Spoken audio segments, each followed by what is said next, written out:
Hi friends, welcome back to my channel. ನಾನು ಶೋಭಾ. ಇವತ್ತು ನಾನೊಂದು ಸ್ನ್ಯಾಕ್ಸ್ ಮಾಡ್ತಾಯಿದ್ದೀನಿ. ಅದಕ್ಕೆ 3 ನೇಂದ್ರೆ ಬಾಳೆಕಾಯಿನ ತೊಗೊಂಡು ಸಿಪ್ಪೆನ ತೆಗೆದುಬಿಟ್ಟು ತುಂಬ ತೆಳ್ಳಗೆ ಕಟ್ ಮಾಡಿ ಇಟ್ಕೊಳ್ಬೇಕು. ದಪ್ಪ ಮಾಡ್ಕೊಳ್ಬೇಡಿ, ಎಷ್ಟಾಗುತ್ತೆ ಅಷ್ಟು ತೆಳ್ಳಗೆ ನಾವು ಕಟ್ ಮಾಡ್ಕೊಳ್ಬೇಕು. ಹಾಗೆ ಒಂದು ಪಾತ್ರೆಗೆ ಒಂದು ಅರ್ಧ ಗ್ಲಾಸ್ ನೀರನ್ನು ಹಾಕಿ 1 ಸ್ಪೂನು ಅರಿಶಿನ ಪುಡಿ ಮತ್ತು ಸ್ವಲ್ಪ ಉಪ್ಪನ್ನು ಹಾಕಿ ಚೆನ್ನಾಗಿ ಮಿಕ್ಸ್ ಮಾಡಿ ಇಟ್ಕೊಳ್ತಾ ಇದ್ದೀನಿ. ಉಪ್ಪು ಕರಗೋವರೆಗೂ ಮಿಕ್ಸ್ ಮಾಡಿ ಸಪ್ರೇಟ್ ತೆಗೆದಿಟ್ಕೊಳ್ಳೋಣ. ಹಾಗೆ ಇನ್ನೊಂದು ಪಾತ್ರೆನ ಬಿಸಿಗಿಟ್ಟು ಅದಕ್ಕೆ ನಾನು ಕೊಬ್ಬರಿ ಎಣ್ಣೆನೇ ಹಾಕ್ತಾಯಿದ್ದೀನಿ. ನಾನಿವಾಗ ಕೇರಳದಲ್ಲಿರೋದ್ರಿಂದ ಇವರು ಬಾಳೆಕಾಯಿ ಚಿಪ್ಸ್ನ ಹೇಗೆ ಮಾಡ್ತಾರೆ ಅದೇ ಥರನೇ ಮಾಡಿಸ್ತಾ ಇದ್ದೀನಿ ಅಮ್ಮನ ಹತ್ರ. ಅವರು ಕೊಬ್ಬರಿ ಎಣ್ಣೆಯಲ್ಲೇ ಫ್ರೈ ಮಾಡೋದ್ರಿಂದ ನಾವು ಕೂಡ ಕೊಬ್ಬರಿ ಎಣ್ಣೆನೇ ಹಾಕಿ ಮಾಡ್ತಾಯಿದ್ದೀನಿ. ಸೊ ಕೊಬ್ಬರಿ ಎಣ್ಣೆಯಲ್ಲಿ ಹಾಕಿದರೆ ಅದರದ್ದು ಟೇಸ್ಟೇ ಬೇರೆ ಇರುತ್ತೆ. ನೀವು ನೋಡಿರ್ಬೋದು, ಕೇರಳ ಬಾಳೆಕಾಯಿ ಚಿಪ್ಸ್ ಅಂದರೆ ತುಂಬಾ ಟೇಸ್ಟ್ ಇರುತ್ತೆ.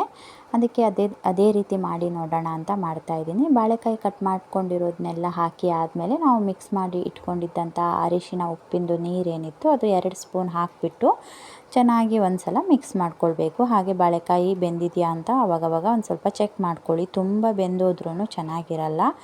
ಹಾಗೆ ಇದು ಕೊಬ್ಬರಿ ಎಣ್ಣೆಯಲ್ಲೇ ಬೇಯಿಸಿದ್ರೇ ಅದರ ಟೇಸ್ಟ್ ಇನ್ನೂ ಡಿಫ್ರೆಂಟಾಗಿರುತ್ತೆ. ನೀವು ಬೇಕಾದರೆ ಒಂದು ಸಲ ಟ್ರೈ ಮಾಡಿ ನೋಡಿ. ನಾವು ನಾರ್ಮಲ್ ಆಯಿಲಲ್ಲಿ ಬೇಯಿಸೋದಕ್ಕೂ ಕೊಬ್ಬರಿ ಎಣ್ಣೆಯಲ್ಲಿ ಬೇಯಿಸೋದಕ್ಕೂ ಅದರ ಟೇಸ್ಟ್ ತುಂಬಾ ಡಿಫ್ರೆನ್ಸ್ ಇರುತ್ತೆ. ಹಾಗೆ ಇದು ಟೀ ಜೊತೆ ತುಂಬಾ ಚೆನ್ನಾಗಿರುವಂತಹ ಒಂದು ಒಳ್ಳೆ ಸ್ನ್ಯಾಕ್ಸು. ನೀವು ಎಷ್ಟು ದಿನ ಬೇಕಾದ್ರೂ ಡಬ್ಬದಲ್ಲಿ ಶೇಖರಣೆ ಮಾಡಿ ಇಟ್ಕೊಳ್ಬೋದು. ಅದು ಈ ಮಳೆಗಾಲದಲ್ಲಿ ತಿನ್ನಲಿಕ್ಕೆ ಎಷ್ಟಿದ್ರೂ ಏನಿದ್ರೂ ಸಾಕಾಗಲ್ಲ ಅಲ್ವಾ ಫ್ರೆಂಡ್ಸ್. ಹಾಗೆಯೇ ನಾನಿವಾಗ ಕೇರಳ ಬಂದಿರೋದ್ರಿಂದ ಒಂದು ಸ್ವಲ್ಪ ಮಾಡೋಣ ಅಂತ ಅಂದ್ಕೊಂಡ್ವಿ. ಬಾಳೆಕಾಯಿ ಎಲ್ಲ ಇತ್ತು, ಸೊ ಆವಾಗ ಮಾಡುವಾಗ ಹಾಗೆ ಒಂದು ವಿಡಿಯೋ ಮಾಡಿಕೊಂಡೆ. ನೋಡಿ, ಇದಿವಾಗ ಇಷ್ಟು ಬೆಂದರೆ ಸಾಕು. ತುಂಬಾ ಬೆಂದುಬಿಟ್ರೆ ಕಹಿ ಕಹಿ ಆಗಿಬಿಡುತ್ತೆ, ಅದರ ಟೇಸ್ಟ್ ಚೆನ್ನಾಗಿರಲ್ಲ. ಎಲ್ಲದನ್ನು ಚೆನ್ನಾಗಿ ತೆಗೆದು ಇಟ್ಕೊಂಡ್ಬಿಟ್ಟು ಎಣ್ಣೆ ಬಸಿಲಿಕ್ಕೆ ಇಟ್ಟರೆ ಆಯಿತು.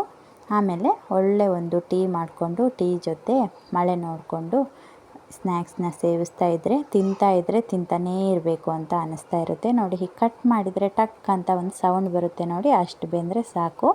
ನಿಮಗೂ ಈ ರೆಸಿಪಿ ಇಷ್ಟ ಆಯಿತು ಅಂತ ಅಂದ್ಕೊಳ್ತೀನಿ. ಇಷ್ಟ ಆದರೆ ಒಂದು ಲೈಕ್ ಕೊಡಿ, ಹಾಗೆ ಕಮೆಂಟ್ ಮಾಡಿ ಮತ್ತು ಶೇರ್ ಮಾಡಿ. ನಮ್ಮ ಚಾನಲ್ನ ಇನ್ನೂ ಸಬ್ಸ್ಕ್ರೈಬ್ ಮಾಡ್ಕೊಂಡಿಲ್ಲ ಅಂದರೆ ಸಬ್ಸ್ಕ್ರೈಬ್ ಮಾಡ್ಕೊಳ್ಳಿ.